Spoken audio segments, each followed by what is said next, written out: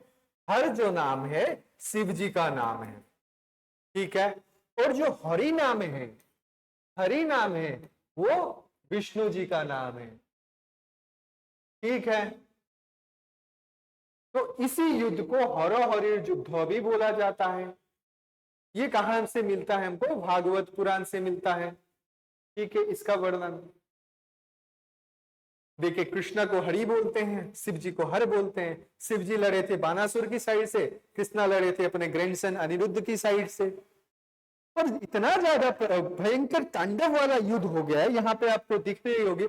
आप अगर अग्निगढ़ जाओगे, तेजपुर जाओगे ना, ये इमेज दिखेगी आपको, ठीक है। अग्निगढ़ में ये ऐसे रिप्रेजेंटेशन जो आर्टिक्राफ्ट्स है, वो युद्ध को दर्शाते हुए आज भी वहां पे हैं, मतलब रिप्रेजेंट करते हैं कि ऐसे ऐसे युद्ध हुआ था।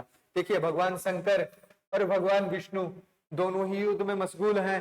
पूरा संसार जो वो एरिया था, वो एरिया पूरा ब्लड से फ्लोड हो गया, ठीक है। जो ब्लड पूरा फ्लडेड हो गया खून से, इतना खून बहा। तब ब्रह्मा जी बीच में आए, बोले अरे भगवान दोनों रुक जाइए, आप एक दूसरे से युद्ध करते रहे, ये युद्ध कभी समाप्त नहीं होगा, पूरी संसार खत्म हो जाएगा, पूरा धरती, पूरा सिस्टम खत्म हो जाएगा। तो अब क्या? तो रुके भगवान। तो जैसे ही उस युद्ध के दौरान पूरा का पूरा वो एरिया ब्लड से फ्लडेड हो गया। मतलब ब्लड को, खून को, ब्लड को संस्कृत में सोनित बोला जाता है और असामीज में तेईस बोला जाता है। संस्कृत के सोनित शब्द से ही बाद में उस जगह का नाम सोनितपुर पड़ा। और असामीज के तेज शब्दर पराई से সেই ঠাইখিনিৰ নাম তেজপুৰ হল। বুজি পাইছে? তেজ শব্দটো পৰা কিয় তেজপুৰ হৈছে? সেই হৰিহৰৰ যুদ্ধত গোটেইখন এৰিয়াটো তেজেৰে আৱৰি ধৰিছিল, তেজেৰে ডুবি গৈছিল, আৰু সেই তেজেৰে ডুবি যোৱাৰ কাৰণে সেই এৰিয়াটো तेजपुर मेरे जाना जाता, क्योंकि वो एरिया पूरा ब्लड से फ्लडेड हो गया, तो ब्लड को संस्कृत में शोणित बोला जाता है, तो उस जगह का नाम शोणितपुर पड़ गया। ठीक है, और ब्रह्मा जी ने ये युद्ध रुकाया, मीडिएट किया। बाद में ऐसा हुआ कि बानासुर भी एग्री हो गया, चलो मान गया कि अनिरुद्ध और उषा का शादी, उनका अनिरुद्ध और उषा का अच्छे से शादी हुआ। ठीक है, और उषा को लेके अनिरुद्ध अपने द्वारका चले गए। इस पूरे वर्णन को, इस पूरे प्रख्यान को अनंत कंदली ने अपने कुमार हरण काव्य में बहुत अच्छे से वर्णन किया है। जो कुमार हरण इनकी रचना है अनंत कंदली जी की, उन्हें उस रचना में इस पूरे काव्य को, इस पूरे मतलब सीक्वेंस को, इस पूरे एपिसोड को उन्होंने बहुत अच्छे से एक्सप्लेन किया है। ठीक है, तो ये याद रखिएगा कुमार हरण किन्होंने लिखा था। ठीक है, अनंत कंदली जी ने। ठीक है, और जो ये बानासुर था, इसका एक ग्रैंडसन भी था। ठीक है, इसका एक ग्रैंडसन भी था जिसका नाम था भालू। ठीक है, भालू। और इसी भालुक ने, जो ये आका हिल्स है, ये ढेकियाजुली वाला एरिया है। तेजपुर से अगर आप उधर जाते हो तो भीषण चारिली जो है ना तेजपुर में, उसमें तो 4 रोड है ना, तो ढेकियाजुली के साइड में जो जाते हो आप, तो उस एरिया में एक हिल आता है, उस हिल को आका हिल बोला जाता है। और उस आका हिल के एरिया में अपनी ये भालुक ने एक कैपिटल एस्टेब्लिश की थी अपनी, जिसका नाम बाद में जाके भालुकपुंग पड़ गया। आज हम, ये बहुत बड़ा पिकनिक स्पॉट है, सारे आदमी जनवरी के टाइम में पिकनिक खाने जाते हैं इधर। ठीक है, मतलब अच्छा प्लेस है ये, आप भी जाइएगा कभी घूमने, घूम के होके आइएगा। ठीक है, एक्सप्लोर कीजिएगा। चलो, और जो यहाँ पे रह रहे आका ट्राइब है, आका हिल्स में रह रहे जो आका ट्राइब्स है, ये आका हिल्स में रह रहे जो आका ट्राइब्स है, वो अपना डिसेंडेंट मानते हैं इस प्रिंस भालुक को। इसको मानते हैं कि ये हमारे पूर्वज हैं, हम इनके ही वंशधर हैं। मतलब अल्टीमेटली वो अपने आप को बानासुर के साथ रिलेट करते हैं। ठीक है, देखो कोई भी ट्राइब्स अपने रिलेट में एक ग्रेटर रूलर से करना चाहता है। ठीक है, जैसे सुतिया ट्राइब भीष्मक से करता है।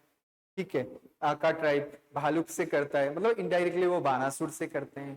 ठीक है, वैसे हर एक ट्राइब अपना अपना लीडर, आइकन, एक ग्रेट रूलर को मानता है। ओके, तो this is about the Banasur. Okay, चलो ये कुछ क्वेश्चंस हैं, ठीक, आप देख लीजिए। अभी जो मैंने डिस्कस किया आपके साथ जो डिस्कस किया उन्हीं में से क्वेश्चंस हैं, आप देख लीजिएगा। ये पीडीएफ में शेयर कर दूंगा, लिंक डिस्क्रिप्शन में होगा। ठीक है, तो आज का सेशन इधर समाप्त करते हैं। आई होप आपको सारी बातें समझ में आई होंगी। अपना जो सुंदर इतिहास है एंशिएंट असम का, वो माइथोलॉजिकल पीरियड वाला जो इतिहास है, आज आप लोगों ने अच्छे से समझे होंगे। उस इतिहास को समझ आया होगा आपको। अगर समझ आया तो आप जरूर इस वीडियो को देख के आपको वैल्यू मिलेगा। आज के लिए इतना ही बस। Thank you all, thank you for cooperation, or thank you for understanding this video. Thank you all.